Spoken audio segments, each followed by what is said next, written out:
మూడోది, అర్జునుడు అడిగినటువంటి ప్రశ్న, జాయసి అనే పదం వస్తుంది. అంటే కర్మకంటే జ్ఞానం, బుద్ధి అంటే ఇక్కడ జ్ఞానం అని అర్థం అమ్మా. బుద్ధి అంటే మన మనోబుద్ధిలో బుద్ధి కాదు అక్కడ. బుద్ధి అనే పదం ఇక్కడ వాడుతున్నారంటే జ్ఞానము అని అర్థం తీసుకుంటూ ఉండండి. ఓహో. సో కర్మ కంటే జ్ఞానము గొప్పది అని నువ్వు అన్నావు కదా, అది ఇంకో రెండు పదాలమ్మా. ఇందాక ఇప్పుడు మొత్తం ఇప్పుడు ఆరయ్యాయి. ఆ, రెండు మొట్టమొదట చెప్పిన జ్ఞానము కర్మ, ఆ రెండే పదాలు పెట్టుకోండి అంతే. ఓ, ఆ రెండే పదాలు, ఇంకా ఏది గొప్ప పదాలు వాడినాయి. రెండో సెట్ అంటే అదో సెట్ అనుకోండి. రెండో సెట్ ఏమిటి అంటే ఇది కలిపి చేయడం సాధ్యం అవుతుంది, కలిపి చేయడం సాధ్యం కాదు, అది రెండో సెట్. ఇంకా మూడోది, ఉమ్, కర్మ కంటే జ్ఞానం గొప్పది ఉమ్, అని ఒక వాక్యం ఉంది అక్కడ. ఓకే. ఏ తర్వాత వాక్యం, ఇంత భయంకరమైనటువంటి ఈ యుద్ధ కర్మలో నన్ను ఎందుకు నియోగిస్తున్నావు, ఉమ్, అంటే రక్తంతో కూడిందని, ఇంతమంది చంపాలి కదా, అవును. అది ఇంకో రెండు పదాలమ్మా. ఈ 8 పదాల మధ్యలోనూ ఎన్ని రకాల కాంబినేషన్స్ సాధ్యమవుతుంటాయి, ఓకే. అది ఇందులో వస్తుంది. ఆ రెండు కలిపేవో ఇక్కడ ఈ మాట దెబ్బతింటుంది, ఈ రెండు కలిపేవో మూడో ఆ, వాక్యం దెబ్బతింటుంది, ఈ వాక్యం సాధ్యం కాదు. ఇవమ్మ మొత్తం చేస్తున్నటువంటి చర్చ అంతాను. ఇప్పుడు అర్థమైందమ్మా సింపుల్ గా కొన్ని కొన్ని పదాలతోటి. ఇంకా ప్రవర్ గారు నిన్న మీరు చెప్పారు కదా, మీరు రాశారు అదే సార్. అవునమ్మా, ఆ, అది ఒక్కసారి మళ్ళీ మీరు నాకు పంపిస్తా. ఇది మళ్ళీ వినండి, మళ్ళీ మళ్ళీ వినండి, పంపిస్తాను, మన గ్రూప్ లో పెడతాను. వాట్సాప్ పెడితే, అంటే అదే కర్మయోగము జ్ఞాన యోగము అది. అదే అదే అవన్నీ పెడతాను. థ్యాంక్స్. ఓకే? అంటే ఇది మనం ఒకటి 10 సార్లైనా చదువుకుని సాధ్యమైనంత వరకు మన బుద్ధికి, అంటే మన బుద్ధి అంటే ఇక్కడ జ్ఞానం కాదు, బుద్ధి అంటే బుద్ధి. అదే ఇక్కడ బుద్ధి అంటే మన బుద్ధి. మనోబుద్ధి. దాన్ని అవగతం చేసుకోవడానికి ప్రయత్నం చేయడం, ఎంతవరకు అర్థమవుతుందో ట్రై చేస్తున్నాం. ఓ, ఏమో అంటే అది ఆ మహానుభావుడికి ఆయనకు ఒక్కరికే సాధ్యమైంది. అంత విశ్లేషణ, అంత లోతుగా ఆ పదాల మీద ఆట ఆడుకున్నారు ఆయన. ఇలా చెప్తే అర్థం వస్తుంది, జ్ఞాపకం ఉంచుకోండి. రేపు ఆ, పొద్దున ఇలాంటి ప్రశ్న ఎవరైనా వేస్తారేమో, మీరు సమాధానం చెప్పాలి, నా ఆ, ఆబ్సెన్స్లో మీరు సమాధానం చెప్పడానికి మీరు ఇన్ని రకాలుగా ప్రిపేర్ అయ్యి ఉండాలని మనకి ట్రైనింగ్ ఇస్తున్నారు ఆయన. ఓకే. ఆయనకి అనుమానాలు రాలేదు, మనకి ఎవరికైనా మనలో బుద్ధిమంతుడు ఎవరైనా ఉంటే, ఆ, అది అవతలాడు ఏమైనా బుద్ధిమంతుడు వచ్చి వాడు అడిగితే అంతే. మాకేం తెలియజే, మరి శంకర భాషను చదివే కదా అంటే ఆయన చెప్పలేదు అనకుండా, ఆయన పడకుండా ఆయనంతా సిద్ధం చేసి ఆ నోట్స్ అంతా మనకు అందిస్తున్నారు ఆయన. ఓకే. ఏమా అలాగే మంచిది. మనం ప్రారంభించుకుందామండి.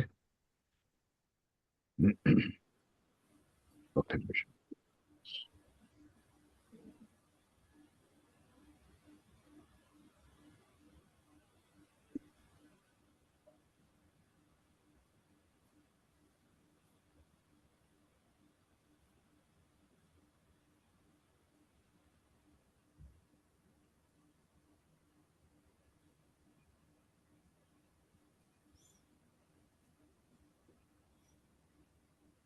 శ్రీ మహాగణాధిపతయే నమ. ఓం శ్రీ మహాసరస్వత్యై నమ. ఓం శ్రీ గురుభ్యో నమ. ఓం హరి ఓం. ఓం గణానాం త్వా గణపతిం హవామహే కవిం కవీనాముపమశ్రవస్తమం జ్యేష్ఠరాజం బ్రహ్మణాం బ్రహ్మణస్పత ఆనశృణ్వన్మోతిభిः సేదసాదనం. ఓం ప్రణో దేవీ సరస్వతీ వాజేభిర్వాజినీవతి ధీనామవిత్రియవతు. ఓం నారాయణం పద్మభువం వసిష్ఠం శక్తిం చ తత్పుత్రపరాశరం చ వ్యాసం శుకం గౌడపదం మహాంతం గోవిందయోగీంద్రమథాస్య శిష్యం శ్రీశంకరాచార్యమథాస్య పద్మపాదం చ. ఇప్పుడు జ్ఞాపకం చూడండి, శ్లోకం ఆపి చెప్తున్నాను, శంకర ఎలా రాయాలో చూడండి. ఇక్కడ ఇన్యా కింద కకారవత్ రాయాలి, అది కరెక్టే రాసిపోతుంది. ఓం శ్రీ శంకరాచార్యమథాస్య పద్మపాదం చ హస్తామలకం చ శిష్యం తంత్రోటకం వార్తికకారమన్యానస్మద్గురూన్ సంతతమానతోస్మి. శృతిస్మృతిపురాణానాం ఆలయం కరుణాలయం నమామి భగవత్పాదం శంకరం లోకశంకరం. శంకరం శంకరాచార్యం కేశవం బాదరాయణం సూత్రభాష్యకృతౌ వందే భగవంతౌ పునః పునః. ఈశ్వరో గురురాత్మేతి మూర్తిభేద విభాగిని వ్యోమవద్వ్యాప్తదేహాయ దక్షిణామూర్తయే నమః. ఓం నమో బ్రహ్మాదిభ్యః బ్రహ్మ విద్యా సంప్రదాయకర్తృభ్యః వంశఋషిభ్యః మహద్భ్యః నమో గురుభ్యః. సర్వోపప్లవరహితః ప్రజ్ఞానఘనః ప్రత్యగర్థః బ్రహ్మైవాహమస్మి. ఓం పార్థాయ ప్రతిబోధితాం భగవతా నారాయణేన స్వయం వ్యాసేన గ్రథితాం పురాణమునినా మధ్యే మహాభారతం అద్వైతామృతవర్షిణీం భగవతీం అష్టాదశాధ్యాయినీం అంబ త్వామనుసందధామి భగవద్గీతే భవద్వేషిణీం. నమోऽस्तु ते व्यासविशालबुद्धे पुल्लारविन्दायत पत्रनेत्र येन त्वया भारततैलपूर्णः प्रज्वालितो ज्ञानमयप्रदीपः प्रपन्नपारिजाताय तोत्रवेत्रैकपाणये ज्ञानमुद्राय कृष्णाय गीतामृतदुहे नमः. वाचकः प्रणवो यस्य क्रीडावस्त्वखिलं जगत् श्रुतिराज्ञा वपुर्ज्ञानं तं वन्दे देवकीसुतं. सर्वोपनिषदो गावो दोग्धा गोपालनन्दनः पार्थो वत्सः सुधीर्भोक्ता दुग्धं गीतामृतं महत्. वसुदेवसुतं देवं कंसचाणूरमर्दनं देवकी परमानन्दं कृष्णं वन्दे जगद्गुरुं. भीष्मद्रोणतथा जयद्रथजला गान्धारनीलोत्पला शल्यग्राहवती कृपेण वहिनी कर्णेन वेलाकुला. अश्वत्थामविकर्णघोरमकरा दुर्योधनावर्तिनी सोत्तीर्णा खलु पाण्डवैरणनदी कैवर्तके केशवे. पाराशर्यवचः सरोजममलं गीतार्थगन्धोत्कटं नानाख्यानककेसरं हरिकथा सद्भानुना बोधितं. लोके सज्जनषट्पदैरहरः पीपीयमानं मुदा भूयाद्भारतपङ्कजं कलिमलप्रध्वंसि न श्रेयसे. మూకం కరోతి వాచారం పంగుం లంఘయతే గిరిం యత్కృపాతమహం వందే పరమానందమాధవం. యం బ్రహ్మా వరుణేంద్ర రుద్రమరుతస్తన్వంతి దివ్యైస్తవైః వేదైः సాంగపదక్రమోపనిషదైర్గాయంతి యం సామగాః. ధ్యానావస్థితతద్గతేన మనసా పశ్యంతి యం యోగినః యస్యాంతం న విదుఃసురాసురగణా దేవాయ తస్మై నమః. ఓం గురుర్బ్రహ్మ గురుర్విష్ణు గురుర్దేవో మహేశ్వరః గురుః సాక్షాత్ పరబ్రహ్మ తస్మై శ్రీ గురవే నమః. 67 ఏంటమ్మా ఎన్నో పేజీ అమ్మా? 167. 167. ఇక్కడ శంకరాచార్యులు అనేది రెండు విధాలుగాను రాశారు సార్. కాబట్టి తర్వాత పూర్ణానుసారం రెండు ఉన్నాయి, రెండు రకాలుగాను ఉన్నది.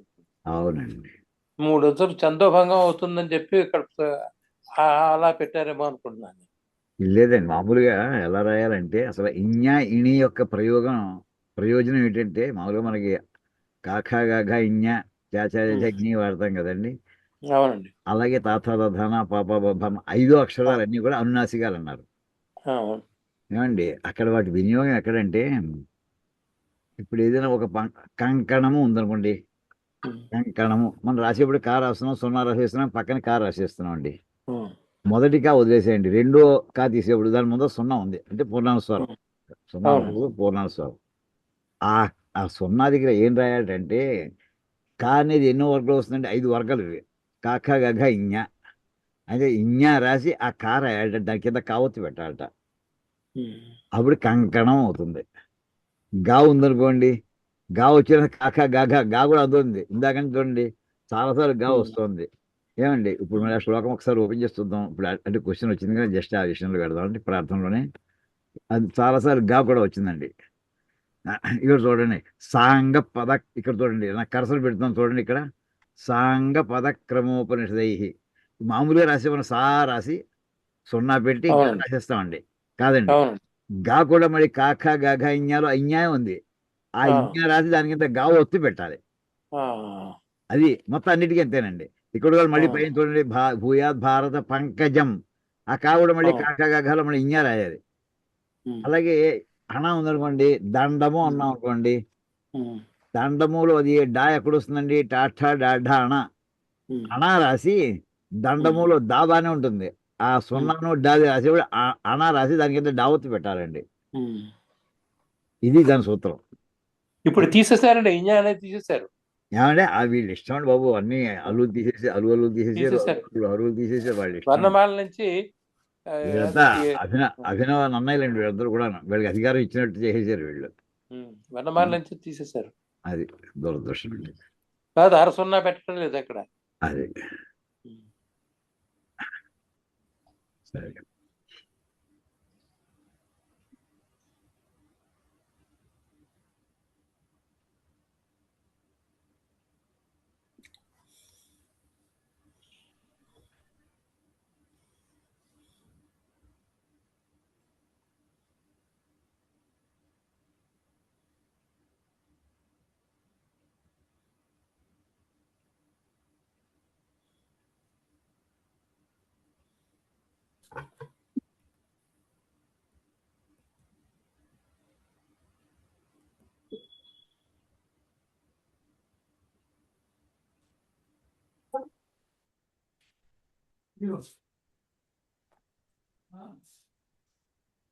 ఇక్కడ నిన్న ఇదే కదమ్మా, ఇక్కడి నుంచి స్టార్ట్ చేసి చెప్పుకోవాలి.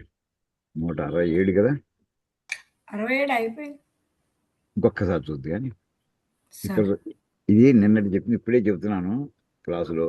కొంతమందికి కొంచెం గందరగోళంగా ఉంటుంది సబ్జెక్టు. ఇంకేదంటే భాష్యం అది పూర్తిగా తర్కంలోకి వెళ్ళిపోయారు. తర్కంలో అక్కడ ఏంటంటే జరుగుతుంది, ఇందులో కొంచెం గుర్తుపెట్టుకోండి. చిన్న చిన్న 2 వాక్యాలు పదం నోట్బుక్ ఉంటే రాసుకోండి, పెద్ద కష్టమేం కాదు. ఇందులో చెబుతున్న అంశాలు 2 పదాల గురించి. ఒకటి జ్ఞానం, కర్మ, 2 జ్ఞానము. ఈ 2 పదాల గురించి ఇక్కడ చర్చ జరుగుతుంది. ఆ 2 ఒక సెట్ అనుకోండి. జ్ఞానం అనే దానికి పర్యాయ పదం బుద్ధి అని వాడుతున్నారు. ఇలా కర్మ బుద్ధి అన్నా, బుద్ధి కర్మ అన్నా, అది జ్ఞానము కర్మ అనే అర్థం తీసుకోండి. అదొక సెట్టు. రెండో సెట్టు ఈ 2 కలిపి చెయ్యాలి అని ఒకటి, 2 కలిపి చెయ్యలేము అని రెండోది, అదో సెట్ అనుకోండి. ఏ 2? కర్మ జ్ఞానము.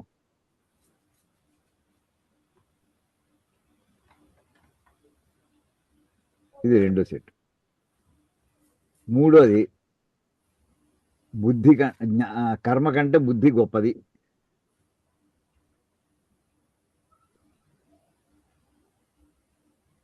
అని ఒక మాట. ఇంకో మాట ఏమిటంటే ఘోరమైన ఈ యుద్ధము.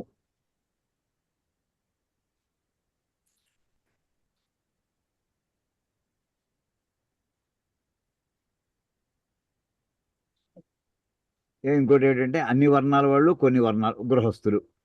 అది కూడా పదం వేసుకోండి. అన్ని వర్ణాల అన్ని ఆశ్రమాల వాళ్ళు, వర్ణం కాదు, అన్ని ఆశ్రమాల వాళ్ళు, కొన్ని గృహస్థాశ్రమం వాళ్ళు, అది ఇంకో కాంబినేషన్. వీటిలో ఎన్ని రకాలుగా మనం మూడులు వేయచ్చు, అన్ని రకాల కాంబినేషన్స్ ఇక్కడ ట్రై చేసి, అక్కడ ఆ మాట అర్జునుడు అన్నాడు, ఇక్కడ ఈ మాట అన్నాడు. ఇప్పుడు మీరు 2 కాంబినేషన్ కలిపితే ఇప్పుడు ఈ మాట కుదురుతుందా? ఇంకో 2 కాంబినేషన్ పెడితే ఆ వాక్యం కలుస్తుందా? అసలు అర్జునుడు ఇలా అడగచ్చా? ఆ 2 కలిపి చేయమంటే ఈ గృహస్థులు చేయొచ్చా? కర్మలో మళ్ళీ శ్రౌత కర్మ, ఇంకో చిన్న సెట్ రాసు. కర్మలో శ్రౌత కర్మ, స్మార్త కర్మ, అదో కాంబినేషన్ పెట్టుకోండి. ఈ పదాల మధ్యలో ఉండేటటువంటి పెర్మిటేషన్స్, కాంబినేషన్సే నిన్న ఈవేళ చర్చ జరుగుతోందండి. ఇంకా అది కంటిన్యూ అవుతుంది. సరే, ఇక్కడ ఇక్కడి నుంచి ప్రార్థన నేను చెప్పింది జ్యాయసి 3వ శ్లోకం, 3వ అధ్యాయంలో మనం ఉన్నటువంటి 3వ అధ్యాయం. అందులో మొదటి శ్లోకం దగ్గరికి వచ్చేప్పటికి అక్కడ జరుగుతున్నది ఏది భగవత ద్వితీయే అధ్యాయే జ్ఞానం కర్మచ సముచ్చయేన త్వయా అనుష్ఠేయం ఇది ఉక్తం స్యాత్. ఇదంతా ఏంటంటే పూర్వం వాడు రాసినటువంటి రాతలు తప్పుడుగా ఉన్నాయి అని ప్రూవ్ చేయడానికి ఆయన ఇంత శ్రమ పడుతున్నారండి శంకర్లు. వాళ్ళు చెప్పవలసింది మామూలుగా శంకర్ యొక్క ఖచ్చితంగా అభిప్రాయం మనం ముందు స్పష్టంగా మనం పెట్టేసుకుని ఎదురుకుండా పెట్టుకుందాం. ఈ 2 గృహస్థులకి సాధ్యము కాదు, ఎవరికీ సాధ్యము కాదు, అనుమతి లేదు. గృహస్థ అయినటువంటి వాడు ఇక కర్మకాండ ఎందు మాత్రమే ఉన్నది, జ్ఞాన మార్గం సన్యాసులకు మాత్రమే ఉన్నది. ఇది ఖచ్చితమైన అభిప్రాయం అయింది. ఈ విషయాన్ని నిర్ధారించ చివరి ఫైనల్ జడ్జిమెంట్ అది. దానికోసం ఇప్పుడు ఇందులో అలా చేస్తే ఏం ప్రాబ్లమ్స్, ఇలా చేస్తే ఏం ప్రాబ్లమ్స్, అన్ని రకాల కాంబినేషన్స్ మనకి చేసి చూపిస్తున్నారు ఆయన. ఇప్పుడు చూడండి, ఇప్పుడు ఇక్కడ 2వ వాక్యం నుంచి స్టార్ట్ అండి. యది భగవత ద్వితీయే అధ్యాయే, ఇంకొంచెం పెద్ద చేస్తాను అండి అక్షరాలు.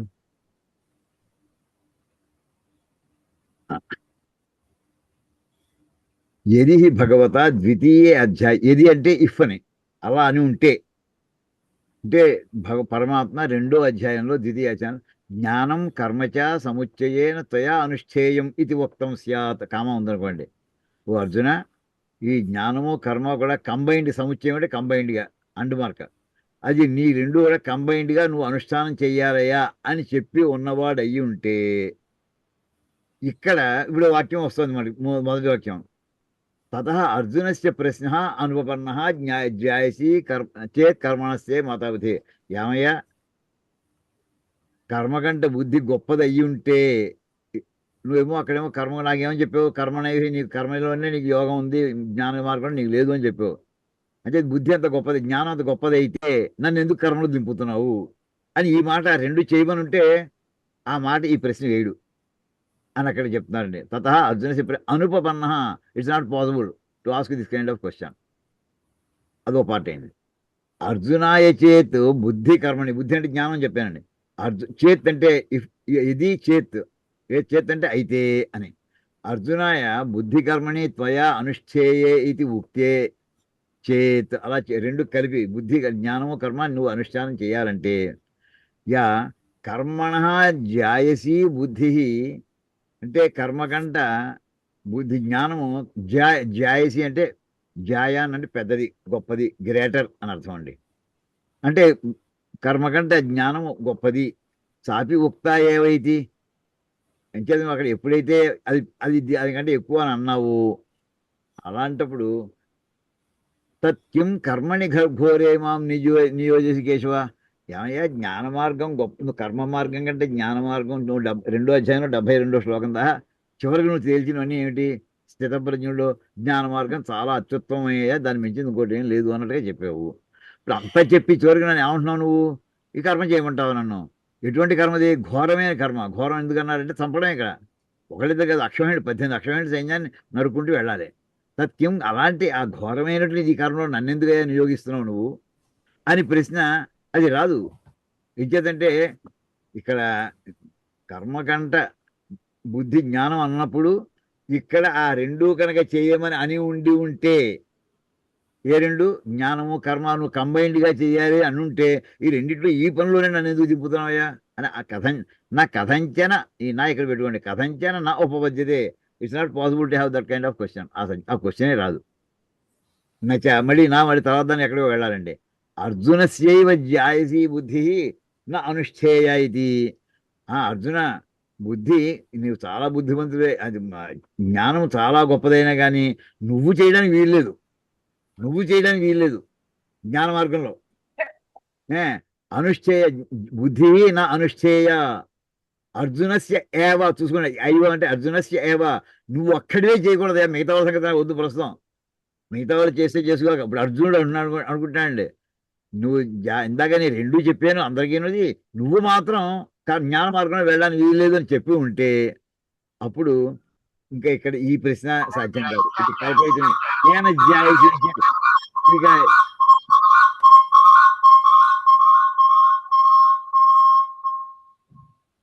Sorry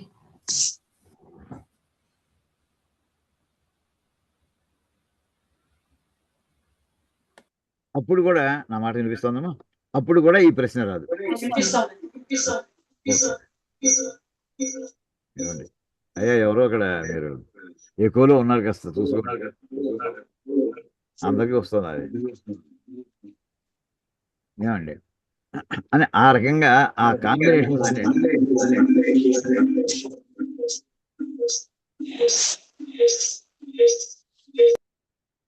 recording పెట్టామమ్మా. నేను మళ్ళీ వెనక్కి వస్తున్నాను. రికార్డింగ్ ఉందండి.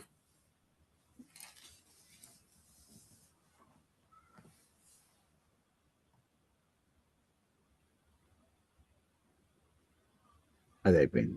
అది అయిన తర్వాత నెక్స్ట్ పేజీలోకి వెళ్తే మళ్ళీ ఇంకోటి, యది పునః ఏకస్య పురుషస్య జ్ఞానకర్మణో విరోధాత్ యుగపత్ అనుష్ఠానం నసంభవతీతి. ఏకస్య ఇప్పుడు ఇంకో కొత్త కాంబినేషన్ ఏంటంటే ఒక్కడే చేయడం లేదా చాలామంది చేయడం అని ఇంకో కాంబినేషన్ ఉందనుకోండి.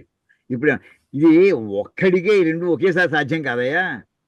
ఒకటి ఆ పని చెప్పి రెండోటి ఈ పని చెప్పండి అని అలాంటి అర్థాన్ని అలా ఆర్గ్యుమెంట్ పట్టుకొస్తాము. ఇది పునః అంటే ఇంకా ఏకస్య పురుషస్య ఒకే మనిషికి జ్ఞానకర్మణో విరోధాత్, వాడి జ్ఞాన మార్గము కర్మ మార్గం యుగపత్ అంటే ఏకకాలంలో ఒకేసారి అట్ ది సేమ్ టైం జ్ఞానకర్మణో విరోధ రెండు కూడా ఒకేసారి చేయడం అనుష్ఠానం నసంభవతి. అనుష్ఠానం సాధ్యం కాదయ్యా. నువ్వు కర్మమార్గం చేస్తూ కర్మమార్గం యజ్ఞం చేస్తున్నాడు, జ్ఞాన మార్గంలో అక్కడ ధ్యానంలో కూర్చుంటానంటే అలాగే హోమం ప్రారంభించావు, హోమం చెయ్యి, స్వాహ అన్నప్పుడు అగ్నిలో హవిస్ వేయాలి కదా. ఆపేసి జ్ఞాన మార్గంలో పెడతానంటే ఎలా కుదురుతుంది?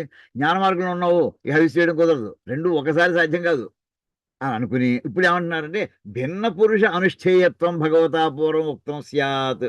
అలా కదయా, అది ఒకళ్ళు ఇది ఒకళ్ళు చేసుకోవచ్చు అని కనుక పరమాత్మ అని ఉంటే తత అయం ప్రశ్న జాయసి ఇత్యాది అది రాదయ్యా. అంటే ఏది గొప్ప ఏది పెద్దది? ఒకటి చేయనప్పుడు వాడేమో కర్మ మార్గం పెడుతున్నాడు, వీడు జ్ఞాన మార్గం పెడుతున్నాడు. ఇంకా అర్జునుడికి ఈ క్వశ్చన్ ఎందుకు వస్తుంది? ఏడు జ్ఞానం కంట బుద్ధి జ్ఞానం కంటే కర్మ చిన్నది, లేదా కర్మ కంటే జ్ఞానం గొప్పది అనే మాట అర్జునుడికి రాదు. లేదు, ఫోన్ అయిపోయింది. ఇంకో రకం అండి, అవివేకత ప్రశ్న కల్పనాయామపి. ఏమండి అవివేకత? అర్జునుడు తెలివి తక్కువ అనుకుందాం. ప్రశ్న కల్పనాయామపి భిన్న పురుష అనుష్ఠేయత్వేన భగవత ప్రతివచనం ఉపపద్యతే. ఇంకేదంటే అప్పుడు ఇద్దరు వాడొక మార్గాన్ని అనుసరించాడు, ఇద్దరు మనుషులు ఉన్నారు అనుకుందాం. ఒకటి కర్మ మార్గాన్ని అనుసరించాడు, ఇంకోటి జ్ఞాన మార్గాన్ని అనుసరించాడు. అప్పుడు పరమాత్మని ఆయన సమాధానం చెప్పబోయా అని అడగవలసిన ప్రశ్న రాదు అసలు. ఇద్దరికి చెరువుపని అసహ్యం చేసినాడు. ఇంకా ఇతని అర్జునుడి సమస్య ఉంది, అసలు సమస్య లేదు. భగవత ప్రతివచనం అంటే ఆన్సర్ అని అర్థం అండి. ప్రతివచనం అనే మాటకి ఆన్సర్ సమాధానం. భగవత అది భిన్న పురుష అనుష్ఠేయత్వేన, ఇద్దరు వేరు వేరు మనుషుల చేత అనుష్ఠింపబడుతూ ఉండగా ఏమిటి జ్ఞాన మార్గం కర్మ మార్గం రెండు కూడా భగవత ప్రతివచనం. ఈయన ప్రశ్న రాదు, ఆయన సమాధానం రాదు. పోనీ నచ్చి అజ్ఞాన నిమిత్తం అర్జునుడు తెలివి తక్కువవాడు కదా, పోనీ కృష్ణ పరమాత్మే తెలివి తక్కువవాడు అందాం ఏంటి? పోనీ ఇంత గందరగోళం చేస్తున్నాడు, అది ఎంత పొరపాటు అన్నమాట. నచ్చి అజ్ఞాన నిమిత్తం భగవత్ ప్రతివచనం కల్ప్యం. అంటే భగవత్ ప్రతివచనం పరమాత్మ యొక్క సమాధానం అజ్ఞానం మూలంగా ఆయన సమాధానం చెప్పాడంటే ఆయన తెలివి తగ్గవాడు కనుక సమాధానం చెప్పాడే ఆ మాట అనొచ్చా? నా కల్ప్యం. అలా ఊహ కూడా చేయడానికి వీల్లేదు. అంటే తెలివి తక్కువదానాన్ని కూడా ఇందులో కాంబినేషన్ పెట్టాడండి. అర్జునుడు తెలివి తక్కువడైతే ఏమై ఉంటుంది, అది కృష్ణ పరమాత్మ తెలివి తక్కువడైతే ఏమంటుంది? అది కృష్ణ పరమాత్మ తెలివి తక్కువదానం క్వశ్చనే లేదు. అర్జునుడు తెలివి తక్కువడైనా అలాంటి ప్రశ్నకి ఈ సమాధానం చెప్పవలసిన అవసరం రాదు. ఆ కాంబినేషన్ అయ్యిందండి. అస్మాచ్చ భిన్న పురుష అనుష్ఠేయత్వేన జ్ఞానకర్మ నిశ్చయో భగవత ప్రతివర్చన దర్శనాత్ జ్ఞానకర్మణో సముచ్చయ అనుపపత్తి అని అక్కడి ఫుల్ స్టాప్ పెట్టారండి. అందుచేత అస్మాచ్చ ఈ కారణాల మూలంగా ఇప్పుడు చెప్పి మళ్ళీ సమ్మరీ చేస్తున్నారు. భిన్న పురుష అనుష్ఠేయత్వేన వేరు వేరు మనుషుల చేత ఈ కర్మ మార్గము జ్ఞాన మార్గము అనుష్ఠించబడుతూ ఉండడం చేత ఇప్పుడు రెండు కలిపి చేయాలని ప్రశ్న వచ్చిందని ఇంకా లేదు అసలు. జ్ఞాన కర్మ నిశ్చయం అంటే జ్ఞాన నిష్ట కర్మ నిష్ట అంటే జ్ఞాన మార్గము కర్మ మార్గము కూడా భగవత ప్రతివర్చన దర్శనాత్ జ్ఞాన కర్మణో సముచ్చయ అనుపపత్తి. రెండు ఒకే కాలి జ్ఞాన కర్మను రెండూ కలిపి ఒకేసారి చేయాలనేటటువంటి ఆ సందర్భం రాదే. ఉపపత్తి అంటే వచ్చుట, అనుపత్తి అంటే రాదు. ఇదే అదొకటి చేస్తున్నాడు ఇదొకటి చేస్తున్నాడు, నీ సమస్య ఏమొచ్చింది? నీకేం సమస్య వచ్చింది? రెండు ఒకసారి చేయమంటే చేయలేం కదా అని ప్రశ్న వస్తుంది. ఆ ప్రశ్నే రాలేదు, ఎవరి మట్టి కూడా చేస్తున్నాడు. తస్మాత్ అయితే చివరికి ఏమంటావయ్యా అని అప్పుడు శంకరాచార్య వారు చెప్తున్నారండి. తస్మాత్ కేవలాదేవ జ్ఞానాత్ మోక్ష ఇది ఏష అర్థ నిశ్చిత గీతాసు సర్వ ఉపనిషత్సు చ. ఇప్పుడు ఆయన డిక్లరేషన్ సుప్రీం జడ్జిమెంట్ ఇస్తున్నారండి.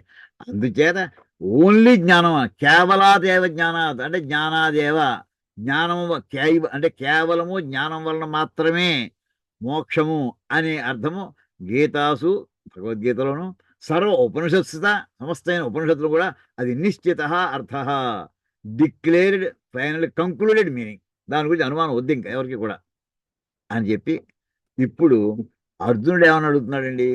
జ్ఞానకర్మణో ఏకం వద నిశ్చిత్య. ఏమయ్యో ఈ జ్ఞాన మార్గం గురించి చెప్పావు, కర్మ మార్గం ఈ రెండింటిలో ఏది ఏకం వద, ఏదో ఒకటి చెప్పు నాకు. ఎలా చెప్పాలి? నువ్వు ఆలోచించుకోండి, ఏదో నోటుకు వచ్చినట్టు చెప్పేకు. నిశ్చిత్య నిశ్చయించి చెప్పు, నాకు ఏది సూట్ అవుతుందో. డాక్టర్ 100 మందులు తెలిసి ఉండొచ్చు, ఈ పేషెంట్ ఏది ఇవ్వాలి అని అతను నిశ్చయించి చెప్పాలి. 100 మందులు తెలిసిన 100 లిస్టు వచ్చిందా కంటరించి అప్పచెప్పండి కాదు క్వశ్చన్, అక్కడ ఎగ్జామ్ పేపర్ కాదు, అక్కడ ట్రీట్మెంట్ పెడితాను. అంచేత నా పరిస్థితిని బట్టి నాకు ఏది సూట్ అవుతుందో ఈ రెండింటిలో ఏదో ఏకం వద, ఒకటే చెప్పు, నాకు రెండు చెప్పకు. ఇతిచ ఏక విషయైవ ప్రార్థన అనుపపన్న ఉభయో సముచ్చ. రెండూ చెయ్యమని కనుక 2వ అధ్యాయంలో చెప్పి ఉంటే ఇక నాకు ఒకటే చెప్పు అనే మాట రాదు. అంతే కదండి. అంటే ఉభయో సముచ్చయ సంభవే, రెండూ కలిపి చెయ్యాలి అని కనుక పూర్వం చెప్పి ఉంటే ఇక్కడ ఈ కాంటెక్స్ట్లో 3వ అధ్యాయంలో ప్రారంభంలోనే ఏకం వద, నాకు ఏదో నిశ్చయించి ఒకటే చెప్పు అనే మాట, ఆ ప్రార్థన అర్జునుడు చేసే ప్రార్థన అది సంభవం కాదు. అది సంభవించింది అంటే అక్కడ రెండు కలిపి చెప్పలేదు అని అర్థం. కలిపి చేయమని చెప్పలేదు. అంచేత కురు కర్మైవ తస్మాత్వం ఇంకా ఇంతే కాదు, 4వ అధ్యాయం గురించి రెఫరెన్స్ ఇచ్చేస్తున్నారు మళ్ళీను. అంటే ఒక టాపిక్ వస్తే వెనక ముందర మొత్తం అన్ని చోట్ల ఉన్న వాక్యాలు పురాణాలు ఎక్కడెక్కడ అన్ని పట్టుకొచ్చి ఒక్క చోట పట్టుకొచ్చి పెట్టేస్తున్నారు.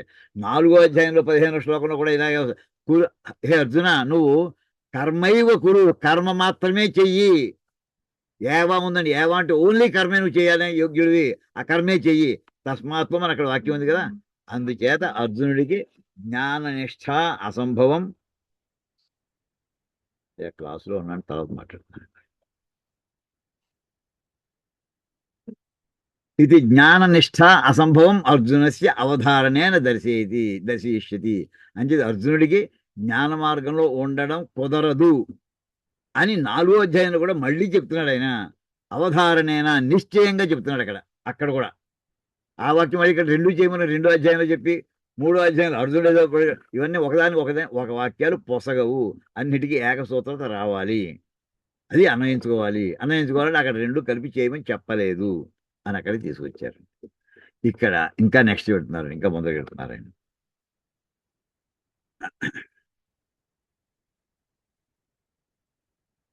ఇప్పుడు ఇంత అయిన తర్వాత అర్జున ఉవాచ, అర్జునుడు ఇలా ఇక్కడి నుంచి ప్రారంభమవుతుంది అసలు శ్లోకం అండి. ఓం ధ్యాయసి చేత్ కర్మణస్తే మతా బుద్ధిర్జనార్దన తత్కిం కర్మణి ఘోరే మాం నియోజయసి కేశవ. అంటే పదవిభాగం, ధ్యాయసి చేత్ కర్మణ తే మత బుద్ధి జనార్దన తత్ కిం కర్మణి ఘోరే మాం నియోజేసి కేశవ. హే కేశవ.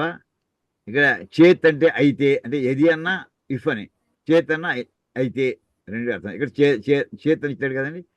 అంటే కర్మణ, ఈ కర్మణ అనే పదం ఎటువంటిదండి, ఇది పంచమి విభక్తి. ఇప్పుడు వలనన్ కంటెన్ పట్టి అంటే కంటే అనే పదం వస్తే అది పంచమి విభక్తి అవుతుంది. అంటే కర్మ కంటే బుద్ధి జ్ఞానము జ్యాయసి చేత్ గొప్పదైతే, అంచేత నన్ను ఎందుకు ఇందులో అది బెటర్ సొల్యూషన్ అంటావా, జ్ఞాన మార్గం గొప్పదంటావా, కానీ మాత్రం నన్ను ఇన్ఫీరియర్ దాంట్లో తోసేస్తున్నావా నువ్వు అని అలాంటి ప్రశ్న అడుగుతున్నాడు ఇక్కడ.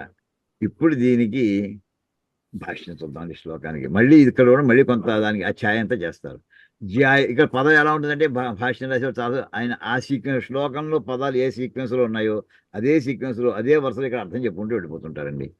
జ్యాయసి శ్రేయసి చేత్ అంటే గొప్పదైతే, శ్రేయస్కరమైంది అయితే ఏమిటి, ఎది కర్మణ కర్మ కంటే, సకాశాత్ కర్మ కంటే, తే తవ మత అభిప్రేత బుద్ధి నీ అభిప్రాయం ప్రకారం, బుద్ధి అంటే జ్ఞానం, అంటే నీ అభిప్రాయం ప్రకారం జ్ఞానము కనుక జ్ఞానము కర్మ కంటే గొప్పదైతే, అప్పుడు హే జనార్దన ఏది అంటే ఇక్కడ ఏం చెప్తున్నారంటే మళ్ళీ వెంటనే ఏది బుద్ధి కర్మణి సముచితే ఇష్టే తదా ఏకం శ్రేయస్సాధనం ఇది కర్మణ జ్యాయసి బుద్ధి ఇది కర్మణ అతిరిక్తకరణం బుద్ధే అనుపవరణం అర్జునే కృతం స్యాత్. ఇక్కడికి ఆపేసి అది మళ్ళీ వ్యాఖ్యానం మళ్ళీ వెళ్ళిపోతున్నారు, మళ్ళీ చర్చలకు మళ్ళీ వెళ్ళిపోతున్నారు. ఇంకా వాక్యాంతకి చెప్పేది, మొత్తం శ్లోకాంతకి అర్థం చెప్పేయట్లేదండి. ఏది బుద్ధి కర్మ ఇక్కడ ఇంతవరకు అయింది కదండి, మనకి సంబోధన దాకా చెప్పారు. ఇది మళ్ళీ ఇదంతా చర్చ అండి, ఇది తర్కం. బుద్ధి కర్మ ఏది బుద్ధి కర్మని సముచితే ఇష్టే, రెండు కలిపి సముచితం అంటే కంబైన్డ్గా చేయడమే పరమాత్మకి ఇష్టం అయితే, ఇక్కడ ఏమని అడుగుతుందండి, ఏదో ఒకటి చెప్పు. తదా ఏకం శ్రేయస్సాధనం ఇది, నాకు ఏది శ్రేయస్కరం అవుతుందో ఆ సాధనాన్ని చెప్పవయ్యా అని చెప్పి, కర్మణ జ్యాయసి బుద్ధి ఇది అంటే బుద్ధి కర్మ మార్గం కంటే బుద్ధి జ్ఞాన మార్గం గొప్పది అని ఏదేది చెప్తున్నావు. ఇది ది కదండి, తి ఉండాలి అక్కడ. మీ పుస్తకాలు కూడా మీ పుస్తకం ఇదే పుస్తకం ఫాలో అయితే తి అని రాసుకోండి అక్కడ. ఇది కర్మణ అతిరిక్తకరణం బుద్ధే అనుపన్నం అర్జునేన కృతం స్యాత్. అంటే ఏదో ఒకటి, రెండూ ఇక్కడ రెండిట్లో ఏదో ఒకటి చెప్పని శ్లోకంలో ఉంది. అంచేత రెండూ చెయ్యమని కనుక కృష్ణ పరమాత్మ పూర్వం చెప్పి ఉంటే ఇక్కడ ఈ ప్రశ్న సాధ్యం అయ్యేది కాదు అని మళ్ళీ ఇక్కడ స్పష్టంగా ఇక్కడ ఈ శ్లోకంలో చెప్పేస్తున్నారు. నహి తదేవ హి తస్మాత్ ఫలత అతిరిక్తం స్యాత్. ఇంకోటి ఏంటంటే చేసే పని దానివల్ల వచ్చే ఫలితము, కర్మఫలము. ఇప్పుడు ఆ కర్మే అంటే యుద్ధం చేయడమే అదే ఫలం. ఇక్కడ ఇప్పుడు భగవద్గీత అంతా వింటే అర్జునుడు చేసే ఫలం ఏంటండి? యుద్ధం చేయడం. అదే ఫలం. తదేవహి తస్మాత్ ఫలత అతిరిక్తం న స్యాత్. సామాన్యంగా ఎప్పుడు కూడా కర్మ, ఆ కర్మ వల్ల వచ్చేటటువంటి ఫలితం అదే అవుతూ ఉంటుంది. దాన్ని దాటి ఓవర్టేక్ అతిరిక్తం అంటే దాన్ని దాటి వెళ్ళిపోదు ఇక్కడ. తథా అంటే రెండు సంబంధించి కూడా. తథా కర్మణ శ్రేయస్కరి భగవత ఉక్త బుద్ధి. అంచేత ఇక్కడ కర్మ కంటే శ్రేయస్కారి మామూలుగా ఏమిటంటే జ్ఞానము శ్రేయస్కరం అని చెప్పి భగవత పరమాత్మ చేత ఉక్త చెప్పబడింది.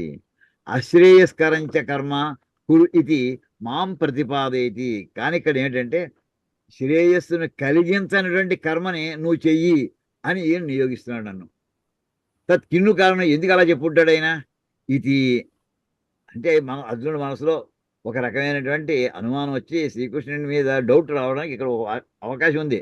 ఏమయ్యా నువ్వు జ్ఞాన మార్గం గొప్పదన్నావా, నన్ను కాసేమో రాక్షస మార్గం ఇందులో సంహార కార్యంలో జారమంటావా? అంటే ఏదో నీ మనసులో ఏదో పెట్టుకున్నాను, ఈ పనులు దింపుతున్నావు అన్నమాట అని చెప్పి నిందావాక్యంగా అర్జునుడు భావిస్తున్నాడేమో అర్థం వస్తుంది.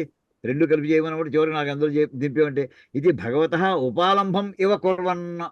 ఉపాలంభం అంటే నిందించడం అండి. భగవత ఉపాలంభం ఇవ కుర్వన్నివ. కృష్ణ పరమాత్మని నిందిస్తున్నట్టుగా అనిపిస్తుంది అక్కడ వాక్యం. తత్ కిం కస్మాత్ ఎంచేత కిం కర్మణి ఘోరే పురూరే హింసారక్షణే మా నియోజిసి కేశవ ఇది చేయత అహ తత్ న ఉపపద్యతే. కానీ ఇక్కడ ఒకవేళ అలా చెప్పి ఉంటే అర్జునుడికి కృష్ణ పరమాత్మని నిందించాలని బుద్ధి పుడుతుందా? అది అసంభవం. అది ఆయన అక్కడ ఏమని చెప్పాడు? శిష్యస్తే నీ శిష్యుడయ్యా, నా బుద్ధి పనిచేయట్లేదా, నువ్వు చెప్పవయ్యా అని ప్రార్థించాక ఆయన ఇలా చెప్పాడు. దాన్ని బట్టి ఆయన మనసులో ఇంటెన్షన్ ఏమిటో, ఆయన నన్ను ఏదో ఆడుకుంటున్నాడేమో, ఇలాంటి దురుద్దేశం వచ్చే అటువంటి ఆ అవకాశం కూడా ఇది అసంభవం. నా ఉపపద్యతే. అటువంటి ఆ నిందాభావం కలిగే అవకాశం కూడా లేదు అసలు. ఎటువంటి భావం? ఆయనమో చాలా ఇది శ్రేయస్కరమైందేమో జ్ఞాన మార్గము, అశ్రేయస్కర మార్గము కర్మ మార్గము, నన్ను కాస్త ఈ భయంకరమైన కర్మ మార్గంలో చేయమంటున్నాడు అని చెప్పి ఈ కృష్ణ పరమాత్మ ఏదో మనసులో ఏదో పెట్టుకుని చెప్తున్నాడు అనేటటువంటి భావన రావడానికి కూడా అవకాశం లేదు. పోనీ నిన్న చెప్పినటువంటి దాంట్లో శ్రౌత కర్మ అంటే శ్రౌత కర్మ అస్మాత్ కర్మ రెండు ఉన్నాయే కదా. శ్రౌత కర్మలు చేయొద్దన్నాడేమో. పోనీ స్మార్తేనైవ కర్మణా సముచ్చయ సర్వేషాం భగవత ఉక్త అర్జునేన అవధారిత చేతు. అంటే ఏంటి? స్మార్త కర్మలో ఉన్న జ్ఞానం అందరూ కలిసి చేసేయచ్చయా అని పరమాత్మ చెప్పి ఉన్నాడు అని అనుకుంటే, అదే అర్జునుడు కూడా అనుకుంటే, అంటే అర్జునుడు కూడా అందరూ చేసేయచ్చామని అందరిలో అర్జునుడు కూడా ఉన్నాడు. అంటే స్మార్త కర్మలు చేసుకోవచ్చా, జ్ఞానం కూడా కంబైన్డ్గా చేసుకోవచ్చు. స్మార్త కర్మలు అంటే వినాయక చవితి చేసుకోవచ్చు, దసరా పూజలు చేసుకోవచ్చు, నీ జ్ఞాన మార్గంలో కూడా వీడు అని చెప్పింది అందరూ చేస్తాను, అందరిలో అర్జునుడు కూడా ఉన్నాడు. అలా అనుకుని ఉంటే ఇప్పుడు ఇక్కడ ఏమంటున్నాడండి? ఈ తత్కిం కర్మని ఘోరే మామని రాబోయే శ్లోకం ఏదైతే ఉందో అక్కడ ఆ వాక్యం పొసగదు. ఈ ఘోరమైన కార్యంలో అన్ని చేయమంటున్నావు నువ్వు, ఇందులో నేను పెడుతున్నావు ఎందుకు ఇత్యాది కథం యుక్తం వచనం. అంటే ఆన్సర్ కుదరదని చెప్పడానికి ఇలా ఈ వాక్యం ఎలా అన్వయం కుదురుతున్నాయా అని ఇంతలా దాని మీద వ్యాఖ్యానం రాశారండి. రాసి అంటే ఏంటంటే చివరికి ఇది ఈ వాక్యాలకి ఇక్కడ చెప్పినటువంటి వాక్యాలకి, వాళ్ళు పూర్వ రచయితలు రాసినటువంటి వాక్యాలకి, వాళ్ళు రాసినటువంటి భిన్న ఉన్న పదాలకి ఈ సమన్వయము కుదరదు. ఇది ఇంత ఆయన చెప్పదలుచుకున్న విషయం అండి. అది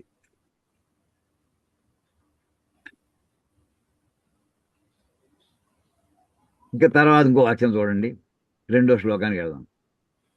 కించ వ్యామిశ్రేణేవ వాక్యేన బుద్ధిం మోహయసీవ మే తదేకం వద నిశ్చిత్య ఏన శ్రేయోహమాప్నుయాం. ఏమండి పదవిభాగం? వ్యామిశ్రేణ ఇవ వాక్యేన బుద్ధిం మోహయసి ఇవ మే తత్ ఏకం వద నిశ్చిత్య ఏన శ్రేయ అహం ఆప్నుయాం. ఇందాక దాంట్లో చూడండి ఒక్కసారి ఆ శ్లోకం మళ్ళీ జ్ఞాపకం ఉంచుకోండి ఒకసారి. అక్కడ చెప్పింది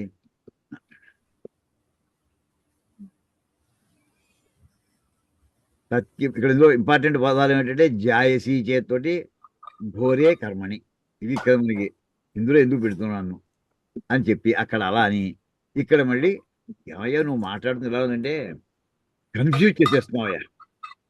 కన్ఫ్యూజన్ అనే మాటకి వ్యామిశ్రం మిక్స్ చేసేసి మొత్తం టాపికల్ని గందరగోళం మనం గందరగోళం పదం వాడతామంటే గందరగోళం అనే పదం సంస్కృతం ఏంటంటే వ్యామిశ్రేణ. అదండి. నువ్వు వ్యామిశ్రేణే వాక్యాన నీ పదాల యొక్క జగలరీతోటి, అంటే నీ ఇష్టం వచ్చిన పదాలని కలిపేసేసి చెప్పి నాకు ఏం అర్థం అవ్వకుండా చేస్తున్నావయ్యా. బుద్ధిం మోహయసి ఇవ, నా బుద్ధి మోహంలో పడిపోయి, మోహం అంటే అర్థం అవ్వకపోవడం అండి, నాకు ఏం అర్థం అవ్వకుండా చెప్పేస్తున్నావయ్యా నువ్వు. ఆయనకే కదా ఆయన రాసిన భాష్యం కూడా మనకు అలాగే ఉన్నట్టు కనిపిస్తుంది.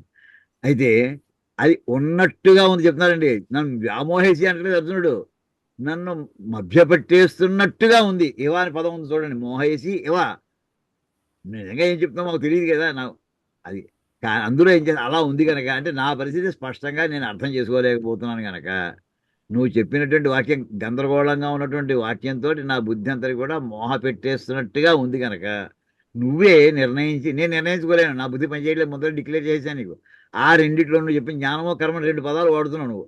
చివరికి యుద్ధం చేయమంటున్నావు, లేదా సన్యాస మార్గం ఏదో వర్ణించావు. ఇప్పుడు నేను ఏం చేయాలో తత్ ఏకం వద, ఏదో ఒకటి చెప్పు. ఎలా చెప్పాలి? నిశ్చయించి చెప్పు. మళ్ళీ కొంత దూరం ఇప్పుడు నిశ్చయం ఇదే తునబొడ్డు ఇలా కదే అని అది అనుకోలేదు ఇదిగో అని మళ్ళీ వెనకాలి మళ్ళీ ముందుగా అర్థాలు మార్చకో. ఏదో నిశ్చయించి చెప్పు, అంటే ఫైనల్ డెసిషన్ తీసుకో. మళ్ళీ కొంత దూరం వెళ్ళి నువ్వు కర్మ మార్గం చేసినా పర్వాలేదు, కొంత జ్ఞాన మార్గంలో వెళ్ళినా పర్వాలేదు అన్నాడుకోండి, గందరగోళం అర్జునుడికి పరిస్థితి. అంటే మొత్తం చివరి దాకా 18వ అధ్యాయం దాకా మళ్ళీ మాట మార్చడానికి వీలు లేదు నువ్వు అని అన్న మాట అండి. ఏకం వద అంటే ఒక్కటే చెప్పంటే మళ్ళీ భగవద్గీత అయినా మళ్ళీ మాట మార్చకు నువ్వు. మాట మార్చేటంటే నీవు తెలియదేటో నీకు చెప్పచ్చు భగవంతుడికి, నాకు అర్థం అవ్వదు అని ఇంత భావం. కానీ నాకేంటే అల్టిమేట్లీ నాకు లాభకారి అవయ్యా, నాకు లాభం అయ్యేది పని చెప్పబోయాను. ఆ రెండిట్లోనూ ఏం చెప్తావు అంటే నాకు లాభం అయ్యేది చెప్పు. ఏన శ్రేయ అహం ఆప్నుయాం. శ్రేయస్ అనే మాటకి ఇంకొక అర్థం ఉందండి, మోక్షం. నాకు దేనివల్ల మోక్షం వస్తుందో. శ్రేయస్సుకి ప్రేయస్ అని ఆపోజిట్ పదం ఉందండి. ప్రేయస్సు, ప్రేయస్ అంటే ప్రియమైనది, ఇష్టమైనటువంటిది. ఇష్టమైనది అది మోక్షాన్ని ఇవ్వదండి. మన తినాలని చాలా వాటి మీద ఇష్టం ఉంటుంది, స్వీట్ ఇష్టం ఉంటుంది డయాబెటిక్ పర్సన్కి, కానీ తినాలంటే వాడి హెల్త్ అప్సెట్ అయిపోతుంది. అంచేత ఇష్టమైనది వేరు, వాడికి మంచిది వేరు. పథ్యమైంది వాడికి మంచి అవుతుంది, వాడు ఉపవాసం చేస్తాను, కానీ వాడు ఉపవాసం చేయలేడు, ఏదో తింటాడు, ఇంకా శరీరం పెరిగిపోతుంది. ఇలాగ శ్రేయ అనే పదాన్ని ఇక్కడ అర్జునుడు పడుతున్నాడు. నాకు ఈ రెండు ఏది చేసినా సరే నువ్వు ఏదో చెప్పు, నాకు మంచి అవ్వాలయ్యా. శ్రేయ అహం అప్రియాం, నేను మంచిని పొందాలి, నేను అది నువ్వు నిర్ణయం చెప్పు నాకు అని ఇక్కడ దీన్ని భాష్యం చూద్దాం. అంటే అనిశ్చితంగా ఉన్నట్టుగా కనిపిస్తున్నటువంటి మాటలతో నా బుద్ధిని మోహ పెడుతున్నావా అన్నట్టుంది. అంచేత నాకు దేనివల్ల శ్రేయస్సు లభిస్తుందో చెప్పు అంటున్నాడు. ఇక్కడ వ్యామిశ్రేణ అంటే మాటకి ఏంటంటే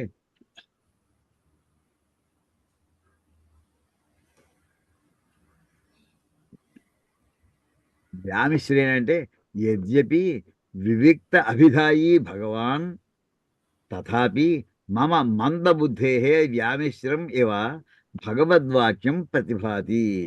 వివిక్త అభిధాయి వేరుగా విడతీసి దానిమ్మ గింజలు విడతీసినట్టుగా అంత స్పష్టంగా ఈ టాపిక్ వేరు, ఆ టాపిక్ వేరు, జ్ఞాన మార్గం వేరు, కర్మ మార్గం వేరు, అంత స్పష్టంగా విడతీసి చెప్పడానికి వివిక్తం అని పదం చెప్తారండి. వివిక్తం అంటే విడతీసి సెపరేట్గా యునిక్గా చెప్పడం, దాన్ని వివిక్తం అని పదం. అభిధాయి అలా స్పష్టంగా తెలియజేయడం. వివిక్త అభిధాయి నువ్వు చెప్పడంలో నీకు అనిపించవచ్చు ఇది స్పష్టంగా ఉందని. యద్యపి వివిక్త అభిధాయి భగవాన్ అంటే ఏ టాపిక్ ఆ టాపిక్ సెపరేట్ చేసి పరమాత్మ చెబుతున్నటువంటి వాడైనప్పుడు తథాపి నువ్వు చెప్తున్నావు కరెక్టే, కానీ వినేవాడు నేను ఎటువంటి వాడిని. మందబుద్ధేహే, అంత తెలియనివాడు కదా, నీ అంత తెలియనివాడు కదా. మందబుద్ధి అనేటువంటి నాకు ఎలా అనిపిస్తుంది అంటే వ్యామిశ్రం ఇవా, మిక్స్ చేసేసిన. మిశ్రమం అంటే ఏంటంటే సంస్కృతంలో మిశ్రమం అంటే మిక్స్చర్ అని అర్థం అండి, అంటే కలిపేయడం అని. అంటే వ్యామిశ్రం ఇవ భగవద్వాక్యం ప్రతిభాతి, నువ్వు కలిపేసి గందరగోళం చేసి చెప్తున్నట్టు ఉందయ్యా అని. తేన మమ బుద్ధిం మోహయేసి ఇవ అంటే దానివల్ల ఏమవుతుంది, అలాంటి వాక్య ప్రయోగం నువ్వు చేయడం వల్ల నీ వాక్యం, ఆ వాక్యం ద్వారా మమ బుద్ధిం మోహయసి ఇవ, నా బుద్ధిని మోహంలో పడేస్తున్నావా అన్నట్టుగా.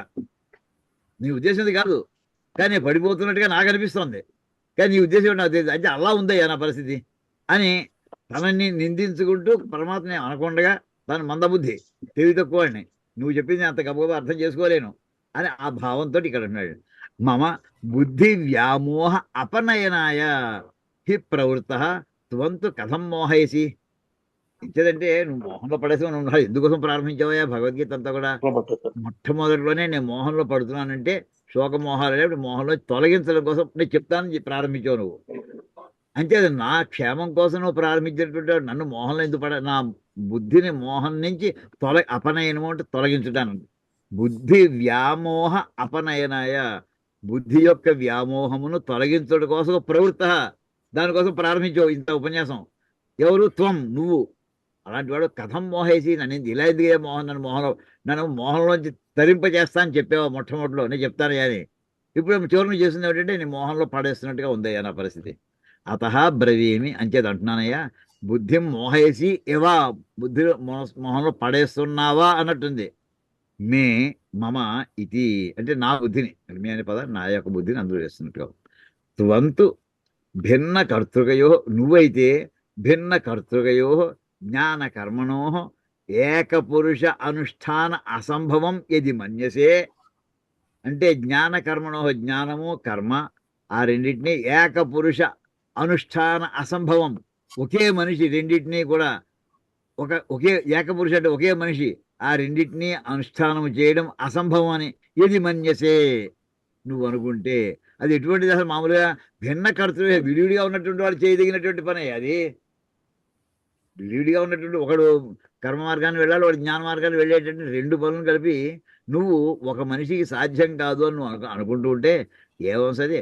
తయో ఏకం బుద్ధిం కర్మవా ఇదం ఏవ అర్జునస్య యోగ్యం బుద్ధిశక్తి అవస్థానానురూపం ఇది నిశ్చిత్య వద బ్రూహి. ఆ రెండు ఉన్నాయి గనక ఒకటి వల్ల రెండు సాధ్యం కాదని నువ్వు అనుకుంటే, ఇప్పుడు ఆ రెండిట్లో తయో ఏకం, తయో అంటే ఆ తర్వాత రెండిట్లోనూ ఏకం ఏదో ఒకదాన్ని, ఏమిటది? అది బుద్ధింవా కర్మవా, జ్ఞానమా కర్మవా, ఇదం ఏవా ఆ రెండిట్లో ఏదో ఒకదాన్ని అర్జునస్య యోగ్యం. ఎలా ఉండాలి? నాకు యోగ్యం ఏంటంటే నేను చేయగలిగింది అయి ఉండాలి. అది కూడా దృష్టి పెట్టుకో. నువ్వు చెప్తావు బాగానే ఉంది, అది ఎవడికి? అది ఇందాక చెప్పినట్టుగా డాక్టర్ దగ్గర మంచి మందులే, అన్నీ కూడా ప్రూవ్ అయిన మందులే, కానీ నాకేది సూట్ అవుతుంది అది నన్ను దృష్టిలో పెట్టుకో. చేసి నాకు యోగ్యమైనటువంటిది అది ఎలాగా? బుద్ధి శక్తి అవస్థానురూపం ఇది. నా యొక్క యోగ్యం అంటే మాట ఏమిటంటే నా బుద్ధి నా శక్తితోటి నేను ఏది చేయగలను, నా శక్తి సామర్థ్యాలు నీకు తెలుసు కనుక దానికి అనుగుణంగా ప్రపోర్షనేట్గా అవి దృష్టిలో పెట్టుకుని ఇది నిశ్చిత్య వద బ్రూహి, అది నిశ్చయించుకుని నా సామర్థ్యం ఏమిటో అది నువ్వు నిశ్చయించుకుని అది చెప్పవయ్యా. ఏన జ్ఞానేన కర్మణావా అన్యతరేణ శ్రేయ అహం ఆప్నుయాం ప్రాప్నుయాం. అది ఎలాంటిది అయి ఉండాలంటే ఆ జ్ఞానమో కర్మో ఏం చెప్తావో నాకు తెలీదు, ఆ రెండింటిలో అన్యతరేణ ఏదో ఒకటి మాత్రం నేను చేస్తే అహం నేను శ్రేయ ఆప్నుయాం ప్రాప్నుయాం, నేను శ్రేయస్సును పొందాలి, పొందేదనుగాక అని అది దృష్టిలో పెట్టుకోవట్టే. ఫైనల్ దగ్గర నాకు శుభం అవ్వాలి, అది రెండింటిలో ఏ సెలెక్ట్ చేసుకో. ఏది అది ఇక్కడ స్పష్టంగా ఆయన అర్జునుడు అడిగినటువంటి మాటకి అర్థం చెప్పేశారండి. ఇక దాని మళ్ళీ చర్చ. యది కర్మనిష్టాయాం గుణభూతమపి జ్ఞానం భగవతా ఉక్తం స్యాత్ తత్ కథం తయో ఏకం వద. ఇక్కడ ఏం చెప్తున్నారంటే చెప్పేది కర్మే చేయమని చెప్తున్నాడు.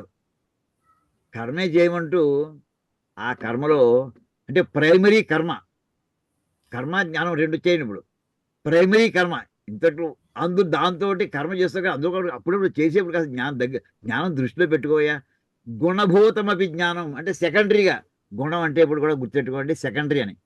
అంటే ప్రైమరీ ఎవరినో ఒక పని మీద మన బజార్లో పంపిస్తామండి, అర్జెంట్ ఒక వస్తువు కావాలి ఏమండి, ఏదో మన పుస్తకం నోట్బుక్ కావాలి, అది ఇంపార్టెంట్. ఇప్పుడు అరే అబ్బాయి అర్జెంట్గా వెళ్ళి బజార్ షాపులోకి వెళ్ళి పుస్తకం పట్టరా. వస్తూ అక్కడ స్టాపులర్ కూడా ఉంటే అది కూడా తీసుకురా, ఉంటూ ఉండాలి, ఎక్కడుందో కనిపించలేదు, అది ఉంటే అది కూడా పట్టరా. ఇప్పుడు రెండింటిలో ఏది ప్రధానం అండి? పుస్తకం పట్టరా అన్నది అది ప్రేమ, అది ప్రధానం. ఈ పక్కన తర్వాత చెప్పింది వీలుంటే అది లేకపోతే దానికోసం రెడీ అవ్వకు అంటాం మనం అందులో అన్ని మాటలే, అది సెకండరీ. ఉంటే అది కూడా చేసుకురా. అది చెప్పినాడంటే రెండో దాని ప్రాధాన్యత ఇచ్చినట్టు కాదు, ప్రధానమైనది మొట్టమొదటిదే. అలాగా ఏది కర్మనిష్టాయాం కర్మ మార్గంలో గుణభూతమపి జ్ఞానం భగవతా ఉక్తం, సెకండరీ లెవెల్లో జ్ఞానాన్ని కనుక పరమాత్మ చెప్పి ఉంటే అంటే రెండు కలిపి చెప్పినట్టు అయింది. కానీ అందులో 50-50 చెప్పలేదు, మొట్టమొదటి అనుకుందామండి. 90% కర్మ 10% జ్ఞానం పెట్టి అలా మిక్స్ చేసి చెప్తున్నాం అనుకుందాం, పర్సంటేజ్ వేద్దామండి. కథం తయో అప్పుడు ఇక్కడ పదం వేసాడు, ఏకం వద అన్నాడు, ఏదో ఒకటి చెప్పన్నాడు. నువ్వు ఒకటే పని చెప్పు, రెండు పనులు చెప్పకు. పుస్తకం పట్టరావాలా, స్టాపులర్ పట్టరావాలి, ఏదో స్పష్టంగా చెప్పేసి నాకు. స్టాపులర్ షాపులో అనుకోండి, ఎక్కడికో ఇంకో షాప్ కానీ పట్టరావాలి, అది ప్రధానం అయితే. అంచేత తయోహ ఏకం వద, ఆ రెండిట్లో ఏదో ఒకటనే మాట ఇక్కడ అది అర్జునుడు అడిగాడు కనుక. అంచేత కర్మలో 90% కర్మ పెట్టి 10% జ్ఞానం కూడా పెడతా, ఆ కాంబినేషను కుదరదయ్యా. ఇందాక కర్మజ్ఞానం ఒకేసారి కుదరదు అన్నారు, ఇప్పుడు అందులో పెర్సంటేజ్లో మార్పులు చేసి కూడా సాధ్యం కాదు. ఇది ఏక విషయైవ అర్జునస్య శుశ్రూష స్యాత్. అలా అర్జునుడు అలా అనుకోవడం వీలుతుందా? అందులో అంతర్భాగంగా చెప్పాడు అనుకోవడం వీలుందా?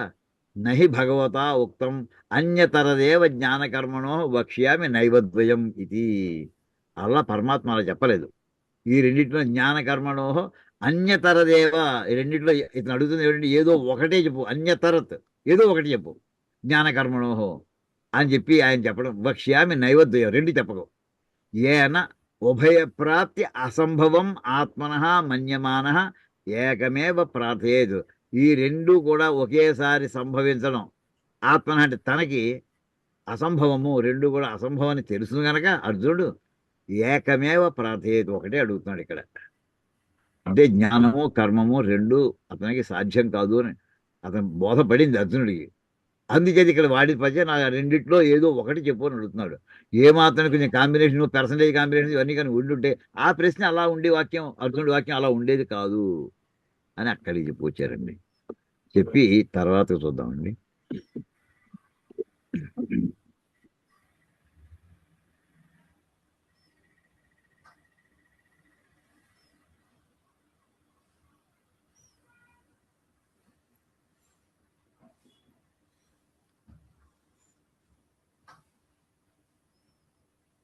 ఒక్క నిమిషం, ఇంకో ఫైల్ తీసుకుని.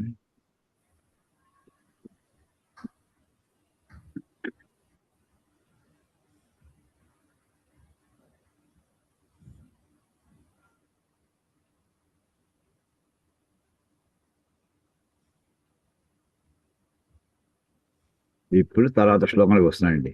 శ్రీ భగవాను వాచ, ఇప్పుడు ఈ సమాధానం చెప్తున్నాడు. లోకేస్మిన్ ద్విధా నిష్ఠ పురా ప్రోక్తా మయా నఘ జ్ఞానయోగేన సాంఖ్యానాం కర్మయోగేన యోగినాం అని ఎంత క్లియర్గా చెప్తున్నాడు. నిజంగా క్లారిటీ అంటే పరమాత్మ కాకుండా మనిషిగా తీసుకున్నా కానీ అక్షరం కూడా ఎంత స్పష్టంగా చెప్పొస్తున్నాడండి ఆయన. పదవి భాగం లోకే అస్మిన్ ద్విధ నిష్ఠ పురా ప్రోక్త మయా అనఘ జ్ఞానయోగేన సాంఖ్యానాం కర్మయోగేన యోగినాం. దీనికి ఏం చెప్తున్నాడంటే, నేను లోకే అస్మిన్ శాస్త్రార్థ అనుష్ఠానాధికృతానాం త్రైవర్ణికానాం ద్విధ ద్విప్రకారా నిష్ఠా స్థితి అనుష్ఠేయ తాత్పర్యం పురా పూర్వం సర్గాదౌ ప్రజా సృష్ట్వా తాసాం అభ్యుదయ నిశ్రేయస ప్రాప్తి సాధనం వేదార్థ సంప్రదాయం ఆవిష్కుర్వత ప్రోక్త మయా సర్వజ్ఞేన ఈశ్వరేణ హే అనఘ అపాప. ఇక్కడికి ఫుల్ స్టాప్ పెట్టారండి.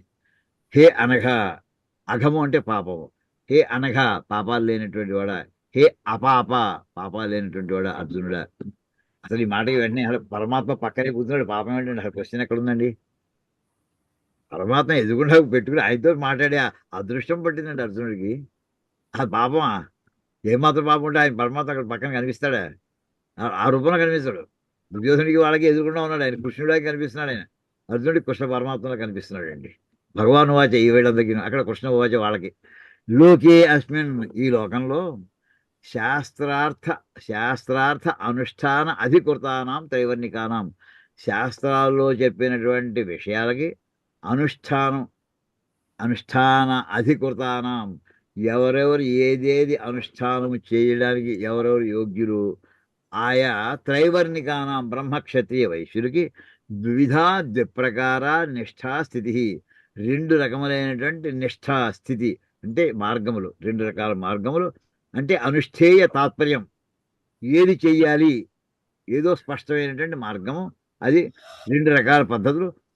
పూర్వం ఎప్పుడు చెప్పేటైనా సర్గాదో, స్వర్గం కాదని గుర్తెట్టుకోండి, ఇది సర్గము. పుస్తకాల్లో మనకి రామాయణంలో సర్గ అని అంటుంటారు. సర్గము అంటే అసార్థం ఏంటంటే సృష్టి అని అర్థం అండి.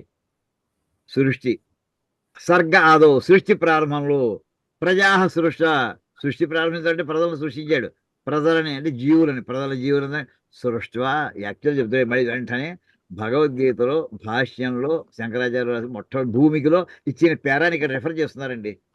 అక్కడ చెప్పింది ఇదే విషయం. మొట్టమొదటి నారాయణ పరో వ్యక్త అని చెప్పిన ఆ విషయాన్ని ఇక్కడ మళ్ళీ వస్తుంది.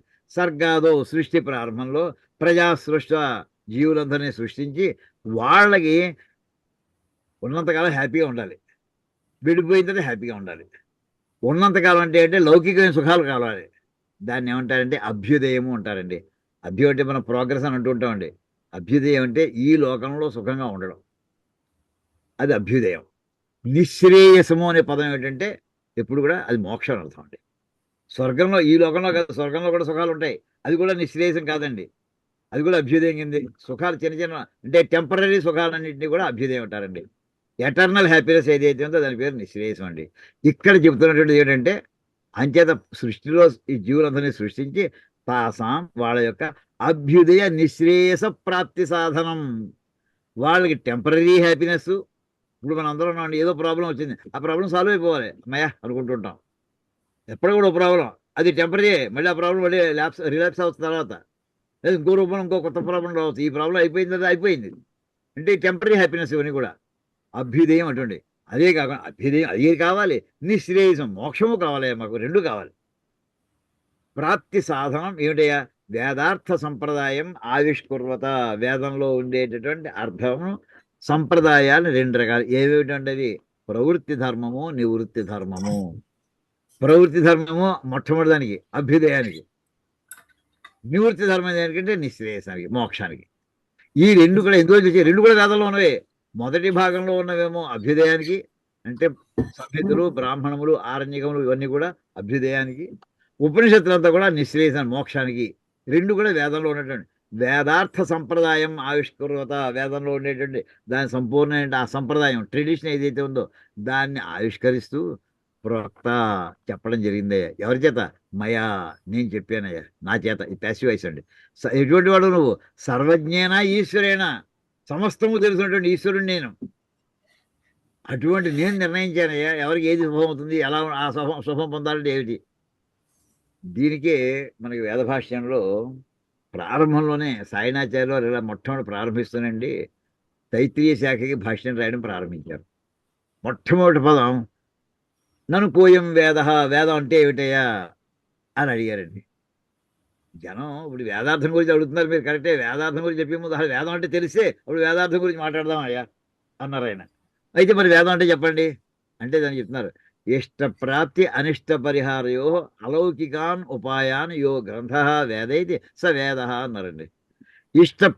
ఈ విశ్వంలో ఉన్నటువంటి సమస్త జీవులు, ఈ వాక్యం చాలాసార్లు చెప్పుకున్నామండి, మళ్ళీ మళ్ళీ చెప్పుకుంటుంటాం. చెప్పినా తప్పేం లేదు, అవసరాన్ని బట్టి చెప్పుకుంటుంటాం, కాంటెక్స్ట్ని బట్టి మళ్ళీ వస్తే చెప్పుకుంటున్నాం. ప్రతి జీవి కూడా చీమలగా చతుర్ముఖ బ్రహ్మ వరకు కూడా రెండు పనులు చేస్తూ ఉంటాడటండి. వాటి కోసం శ్రమ పడుతూ ఉంటాడు. ఇష్టప్రాప్తి, తను ఏది కావాలనుకుంటాడో అది పొందడానికి ప్రయత్నం చేస్తాడటండి. అనిష్ట పరిహారం, తను ఏది అక్కర్లేదు అనుకుంటాడో, ఏది ఉండకూడదని కోరుకుంటాడో అది వదులుకోవడానికి ప్రయత్నం చేస్తాడటండి. ఇష్టప్రాప్తి. రెండోది అనిష్ట పరిహారం. ఇష్టం, తనకి ఇష్టమైన దాన్ని పొందడానికి కోసమని, అనిష్టమైన దాన్ని పరిహరించుకోవడం కోసమని. ఈ రెండింటి కోసం చేసే వీడి ప్రయత్నాలన్నీ చేసినా వీడి ప్రయత్నాల ద్వారా ఆ పని పొందలేకపోయాడండి. కావాలని పొందలేకపోయాడు, వదులుచుకుందామని వదులుచుకోలేకపోయాడు. కానీ వాడు ఆ కోరిక ఉండిపోయింది, పొందాలని కోరిక మాత్రం ఉండిపోయింది. వాడు పొందలేకపోయాడు, కోరిక ఉంది. వదులుచుకుందామని కోరిక ఉండిపోయింది, వదులుచుకోలేకపోయాడు. అప్పుడు ఈ లౌకిక ప్రయత్నాలు కాదయా, అలౌకిక కొన్ని ఉపాయాలు ఉన్నాయా. ఆ అలౌకిక ప్రయత్నాలు చేసేది దానివల్ల నీకు అవుతుందయ్యా. అలాంటి అలౌకికమైనటువంటి ఉపాయాలను చెప్పే గ్రంథమే వేదమయ్యా అని అక్కడ నిర్ణయించారండి సాయినాచార్యులు చెప్పిన నిర్ణయం. అది ఎందులోకి వస్తాయి? నాకు కావాల్సినటువంటి నాకు ఇష్టప్రాప్తి ఏంటంటే మోక్షం కావాలని కోరుకుందండి. నీ లౌకికంగా నీ గుళ్ళోకి వెళ్ళని పూజలు చేశాను, పారాయణ చేశాను, అవ్వట్లేదు.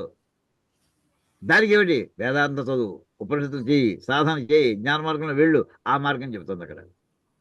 లేదు నాకు హ్యాపీగా మంచి ఆఫీసులో మంచి పొజిషన్ ఉండాలి, నాకు మంచి పొజిషన్తో అందరూ రికగ్నైజ్ చేయాలి, శాలరీ కూడా ఫ్యాట్గా ఉండాలి, మంచి ప్యాకేజ్ ఉండాలి, ఇవన్నీ కూడా ఎప్పటికప్పుడు హ్యాపీగా ఇంట్లో ఫ్యామిలీ హ్యాపీగా ఉండాలి, పిల్లలు బాగా చదువుకోవాలి, మంచి పొజిషన్లోకి రావాలి, ఇవన్నీ కూడా కావాలి కోరుకునేటటువంటి వీటికి వీడి ప్రయత్నం ద్వారా సాధ్యం కానప్పుడు అలౌకికమైనటువంటి ఉపాయాలు సుందరకాండ పారాయణ చేసుకోవయ్యా, ఈ ప్రాబ్లం సాల్వ్ అవుతుంది. లేదా రావి చెట్టుతో ప్రదక్షిణాలు చేయవయ్యా, ఇంకో పని తీరుతుంది నీకు. ఇలా ఏవైతే చెప్పారో ఇవన్నీ కూడా ఆ మాట చెప్తున్నారండి. ఇవన్నీ కూడా ఎందులో వచ్చాయా? వేదార్థ సంప్రదాయం, వేదంలో చెప్పినటువంటి అర్థయాన్ని సంప్రదాయం ఒక ట్రెడిషనల్ పద్ధతిలో ఆవిష్కృత వాటిని వివరిస్తూ ఉన్నటువంటి నా చేత చెప్పబడింది. నేను ఎలా చెప్పగలిగినవి? నువ్వు తెలుసుండి చెప్పా, అన్ని తెలుసు కనుక చెప్పగలిగినయ్యా. ఎలాగా? సర్వజ్ఞుడిని నేను.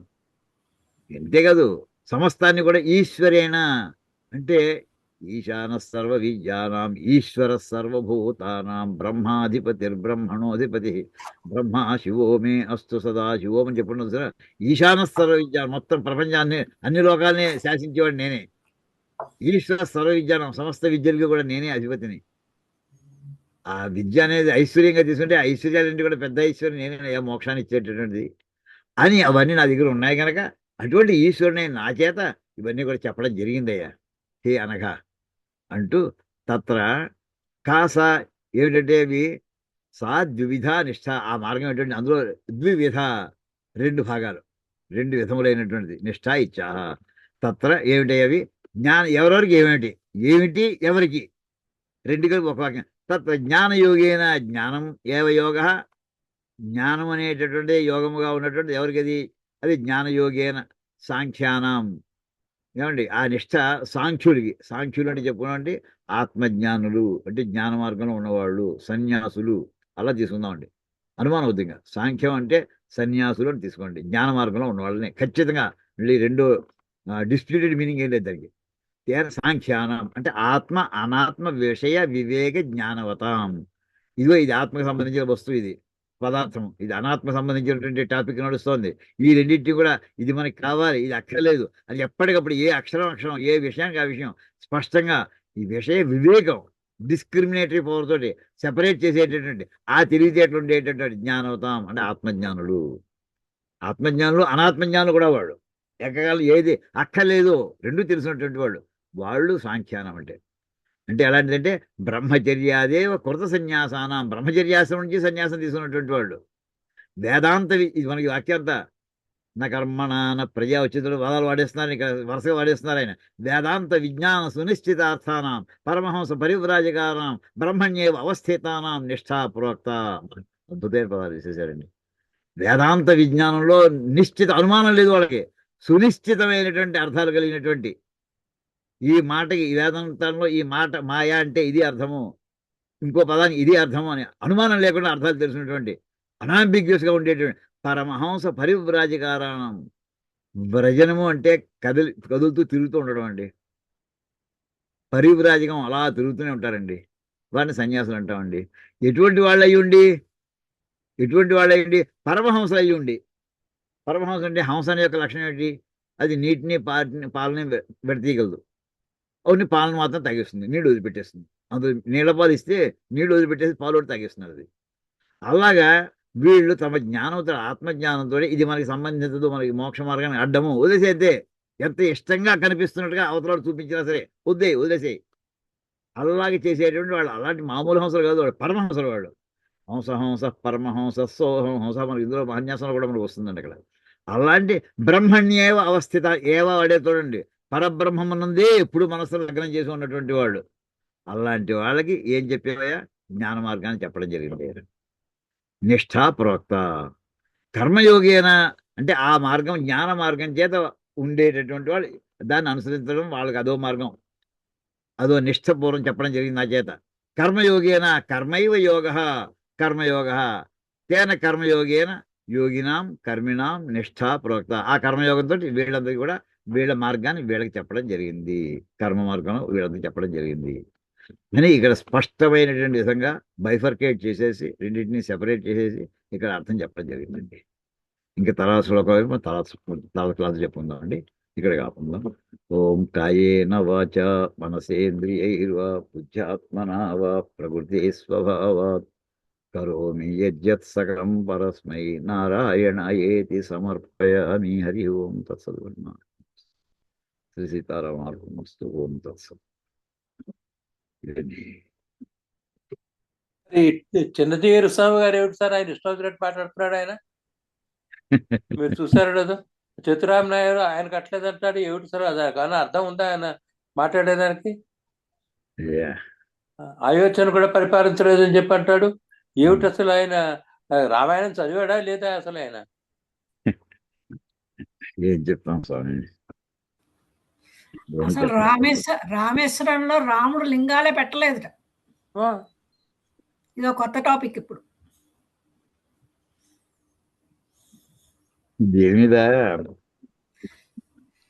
ఆయన ఏ ఆధారాలు చూసి మరి మాట్లాడుతున్నారు ఇప్పుడు అమెరికాలో వాళ్ళు అందరూ కూడా ఒకటండి, మా బ్రదర్ ఏదైనా ఎప్పటికప్పుడు మెసేజ్ ఆయనకి ఇస్తున్నాడు. ఆధారం, అది ప్రపంచం అంతా అల్లగలోలం అయిపోయిందండి. ఈ ప్రసంగం చేస్తారు, ప్రపంచం అంతా కూడా డిస్టర్బ్ అయిపోయింది. ఒకటి ఇందులో నాకు ఒక్కటే చెప్తూ, మన క్లాసులో ఎప్పుడు చెప్తూ ఉంటానండి, ఎలా మాట్లాడాలో కూడా మనకి పూర్వం వాడు చెప్పిన పద్ధతి అది జ్ఞాపకం ఉంచుకుంటే మనసు హాయిగా ఉంటుందండి. ఇప్పుడు సత్యమే కావచ్చు, అది ప్రియం కాకపోతే చెప్పొద్దు. అవును. ఉన్నటువంటి ఆ సిస్టమ్ దీనివల్ల ఏం సాధించుకున్నారు ఆయన? అప్రతిష్ట జనం అందరూ కూడా దాని మీద అంతే. ప్రత్యేక ద్వేషం వస్తుంది ఇప్పుడు అంతే. ఆయన దీనివల్ల ఏమైనా వీళ్ళు మారతారా? వీళ్ళకి చెప్పారని ఉపన్యాసం పబ్లిక్లో పెట్టారు, వీడియోలు పంపించారు, అని చేశారు. వీళ్ళు మారతారేంటి? ఆయన చెప్పినట్టు అవుతారా? అవరు. ఏమిటి నువ్వు ఏం ప్రయోజనం ఆశించి ఈ వాక్యం చెప్పి? ఇప్పుడు ఆ కృష్ణ పరమాత్మ ఇందాకని చెప్పుకున్నది ఆయన ప్రయోజనం ఆశిస్తున్నాడు. ఆయన అర్జునుడి చేత యుద్ధం చేయించాలి, స్పష్టమైన మార్గం పెట్టున్నాడు ఆయన. ఆయన చివరికి చేశాడు. ఆయన చెప్పాడు, ఈయన చేశాడు. ఒక ప్రయోజనాన్ని ఆశించి ఒక మాట ప్రయోగించాలండి. దీనికే నేను కరపాత్ర స్వామీజీ వాక్యం ఎప్పుడు జ్ఞాపకం చేసుకుంటూ ఉంటానండి. ఆయన 1950s చాలా గొప్ప భాష్య ఆయన ఎవరండి ఆయన? ఎవరి పేరు చెప్పినారు? కరపాత్ర స్వామీజీ అండి. కరపాత్ర స్వామి. చాలా ఫేమస్. అపర శంకర్లు అనుకునేవారని సంస్కృతం అయ్యో. మంచినీళ్ళ పరంగా చదివేసి చెప్పేసేవారు ఉపన్యాసాలు. ఆయన ఆంధ్ర ప్రాంతంలో పర్యటన కూడా చేసేటండి. నేను చూడలేదు. వేదమండి గ్రంథాలు ఆయన మాట్లాడుతుంటే ఆయన ఆ మాట ఆ ప్రవాహానికి ముగ్ధమోహనం అయిపోయేటండి వీళ్ళందరూ కూడా. అంత ఆకర్షణీయంగా రాయమండ్రి వచ్చి వేద సభలో అక్కడ మాట్లాడుతుండేవారు, సంస్కృత సభలో అక్కడ అనర్గళంగా సంస్కృతంలోనే, మళ్ళీ ఒక క్షణం ఖాళీ లేకుండా. ఆయన చెప్పిన వాక్యం ఒకటి మా ఇంటికి చెప్తూ ఉండేవారండి, వక్త్రమస్తీతి నవక్తవ్యం. నేను ఎప్పుడు ఈ వాక్యం మూడే వాక్యాలు మనం మాట్లాడే ప్రతి అక్షరం కూడా ఎలా మాట్లాడాలి, జాగ్రత్త ఒళ్ళు దగ్గర మాట్లాడాలంటే చూసారా, దానికి ఆ మాటకి ఆయన చెప్పిందండి, వక్త్రమస్తీతి నవక్తవ్యం. నోరుంది కదా అని మాట్లాడుకో, వక్తవ్యం అయితే నవక్తవ్యం, మాట్లాడాలి కదా అని మాట్లాడుకో. అప్పుడు చూడండి 10 మంది కలిసి ఏదేదో మాట్లాడేస్తూ ఉంటాం, అర్థం లేని ఉంటుంటాం మనం, అర్థం లేకుండా మాట్లాడుతున్నారు అంటే అలా మాట్లాడుకో, మాట్లాడదు జాగ్రత్తగా మాట్లాడు. వక్తవ్యమేవ వక్తవ్యం, మాట్లాడవలసిందే మాట్లాడు. ఏది మాట్లాడాలి, ఏది మాట్లాడు, ఎలా నిర్ణయం అవుతుంది తెలుస్తుంది. దాని వెంటనే మనుస్మృతుల వాక్యం అండి, సత్యం బ్రూయాత్, నిజం చెప్పు. ప్రియం బ్రూయాత్, అది జనానికి ఇష్టమైంది అయితేనే చెప్పు. వాళ్ళకి అనిష్టమైంది అయితే అక్కడ మధ్యలో వెళ్ళి దెబ్బలు తింటాం మనం చివరికి. సత్యం అప్రియాత్. సత్యం బ్రూయాత్ ప్రియం బ్రూయాత్ నబ్రూయాత్ సత్యం అప్రియం. అది నిజమైనా సరే అప్రియం చెప్పకు. చెప్పండి. జనం మనం హేట్ చేస్తారు, వాడు జరుగుతుంది అది. సత్యంచే నానృతం, అలా ప్రియంచే నానృతం బ్రూయాత్, అలాగే వాడు ఇష్టమైంది కదా అని అబద్ధాలు చెప్పకు. ఏష ధర్మ సనాతన, ఇది సనాతన ధర్మం అంటే అదే అంటూ మనుస్మృతిలో వాక్యం అండి.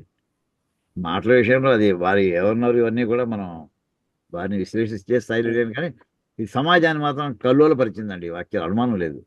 అది వారు ఒక పంథాలో ఉన్నారు, ఆ పంథాలో ఎంత ఎవరన్నా వద్దంటారు. ఇప్పుడు మనం ఎన్ని మార్గాలు లేవు, ఎవరి పంథా వాళ్ళది.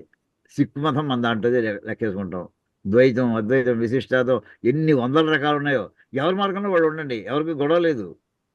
పక్కదాన్ని నువ్వు పబ్లిక్గా కామెంట్, ఇంట్లో గదిలో తలుపు తాళం వేసుకుని 10 మంది లోపల కూర్చొని అనుకోండి, అది కూడా పర్వాలేదు. పబ్లిక్గా స్టేట్మెంట్ ఇవ్వడం కానీ, ఆ న్యూస్ ఇలా అనుకుంటున్నారు అనే మాట అవతల మీద నెగిటివ్గా ఎఫెక్ట్. ఇంకేంటంటే శంకరుల యొక్క స్థాయి మన స్థాయి చాలా తేడా అండి. అసలు పోలిక లేదు. ఆవేళ ఎటువంటి పరిస్థితులు ఆయన దేశం అంతా సంచరించారు. అసలు అది కాదు ఆయన, లేకపోతే అది ఇవాళ మనం ఇలా ఉండేవాడు కదా, మనందరం మాస్కులు వెళ్ళేవాళ్ళం, ఇక్కడ ఈ దేశం ఇలా ఉండేది కాదండి అసలు. ఈ రోజు హిందూ మతం కాదు, బౌద్ధం ఎంత విపరీతంగా విస్తరిస్తున్న రోజుల్లో ఆయన బౌద్ధాన్ని ఆపాను. ఆయన బౌద్ధాన్ని ఆపడం, బౌద్ధాన్ని ఇక్కడి నుంచి తరివేశారు, సర్వేశారు కాదండి. బౌద్ధం యొక్క ప్రభావం అంటే ఇవాళ క్రిస్టియన్ మిషనరీస్ ముస్లిమ్స్ చేయలేనంత పని బుద్ధులు చేశారు బౌద్ధులు. అంతేకాకుండా ఇంకొక విషయం, భగవద్గీతకు ఒక ఇండిపెండెంట్ స్టేటస్ ఇచ్చాడు ఆయన. అంతకు ముందర భగవద్గీత ఉండేది, అయితే ఆ 1,00,000 శ్లోకాల్లో మహాభారతంలో ఉండేది. దాన్ని ఆ 700 శ్లోకాలని తీసి దానికి భాష్యం రాసి భగవద్గీతకు ఒక ఇండిపెండెంట్ స్టేటస్ ఇచ్చాడు ఆయన. అది. లేకపోతే అసలు భగవద్గీత అనేది separate గా మనకు ఉండేది కాదు ఆయన లేకపోతే. అవునండి. సరే మొట్టమొదటి భాష్యం రాస్తుంది ఆయనే కదండి. అది సరే, చిన్న సిద్ధాంతం విషయం. ఏదైనా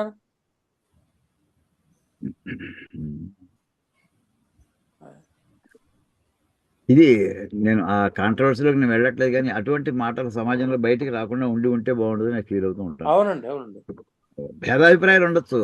ఇప్పుడు ఇంట్లో మన మాట మన పిల్లలు పూర్తిగా వినకపోవచ్చు అండి. వీధిలో కూడా కొట్టుకుంటాం. ఏమన్నా మన అంటే సత్యమైన మన మాట అప్రియమైనది ఎవరింటో కూడా చెప్పద్దు.